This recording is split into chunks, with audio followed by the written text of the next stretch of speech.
All right, I'm introducing here expenses. When you go on a business trip, the first thing you want to do is to fill in all of these forms, send it off to your manager with all of the invoices, all of the receipts, and ask him to pay you back what you've spent on that business trip. Expenses comes here in order to solve this problem. You want your expenses back. You want to be reimbursed now. It's very easy, it's very simple. So the first thing is we click on you and we start filling the form. I can pick an opportunity in here, let's say HomeNet Technologies, just any opportunity in here and hit save. Okay, as we could see from here is that the number of days for this trip is 8 days. We don't have any other information because we haven't entered any information about the expenses. We'll go to related.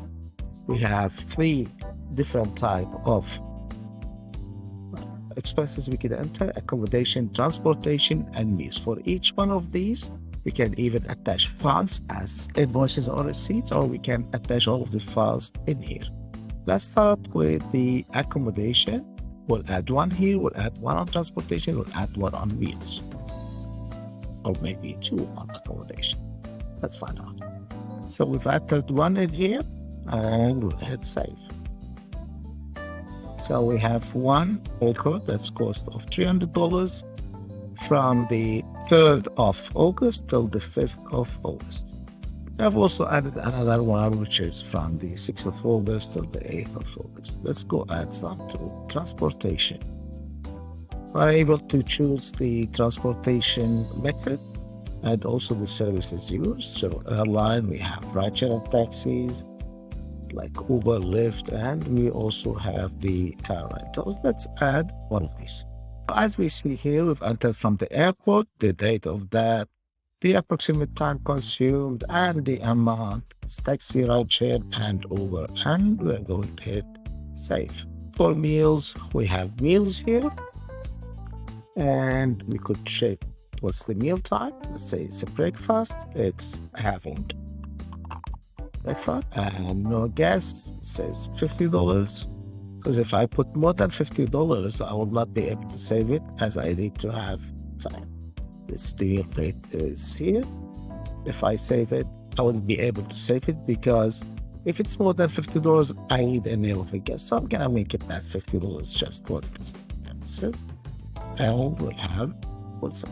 So we have now 4 different expenses in here. You can add as many as you want: accommodation, transportation, and meals. If we go to details, we'll be able to find out that the total number of nights that's being spent in the hotel is 4 nights, which is less than the number of days. That's reasonable for anyone who would see it. Okay. Total transportation expenses, total accommodation expenses, total food expenses, and the total expenses in general. Now, all what I need to do is move this into complete, hit save, and it will be submitted to approval. We can even see here that it was sent to the manager, who is Matthew Rivers. Let's see what Matthew can do. We can see here is that Matthew logged in into the application. Matthew has one alert notification that says that Isam has submitted, is requesting approval for an expense report, or also if he goes to approval request, he will find all the requests that needs his approval in here ordered by that. This is the one that I have submitted. When you click on the one I have submitted, he will be able to see all of the information that's in here, including the number of days and the number of nights, so that he can see, all right, the number of nights is less than the number of days. That's reasonable. And also all of the expenses as been shown in here. And then what he can do is that he can either go to this expense, make editing to any of its information that's in here. So let's say he might want to reject this, for example, or edit this and make we don't pay more than $140 for this hotel. So that's the maximum we could pay. Okay. We only pay $140 for this hotel.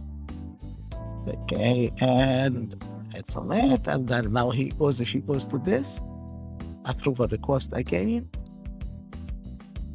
If it's open there, the approval request, he'll be able to see the approval request, and you will see able to see the new updates on the total accommodation expenses. And then he goes and hit approve. Please approve. Once he approved, this one shows pending because it has gone to the processing team. Even if we go in here, photo related, we'll be able to see from here that it has gone to the processing team, sent to finance, to 3 people, Ted, Jacob, and Maya. Let's see what they do when they approve this. As Ted works on this, Ted is the one who's able to delete the file if he wants. So if he goes to this request, he's gonna be able to delete this because he has the right to do that. And he also can edit it because he's an approver for this. So this is all of these files, items that he has to approve. This is the one that we are working on, which is the trip to Italy. This is the trip to Italy. This is the cost of the trip. Everything is in here. You can either approve or reject. Let him approve this now. Okay, once he approves this, when I look at this as Isa, I will see that it's approved. If I'm a normal user, of course, as an admin, you can edit this, but as a normal user, you cannot edit this. We go to expense reports, we find them in here. The last thing I like to show is our dashboard and our reports. So as we see here, this is the dashboard that's going to show us information about the submitted applications. We wanted a case called completed just to be able to turn those, if we do any live demo, to turn those into complete and submit them, become submitted. But whatever is in the data will be seen here. The total food expenses, this is the total transportation expenses, and this is another review which shows all of the 3 food expenses, transportation expenses, accommodation expenses. This is also showing the accommodation expenses, and it shows the statuses of each, so we could define these the way we want. And this is also a table which would show us a report that show us what's new, what's submitted, and the total amount of cases. That's it for now. I hope that you like this, and thank you so much for watching.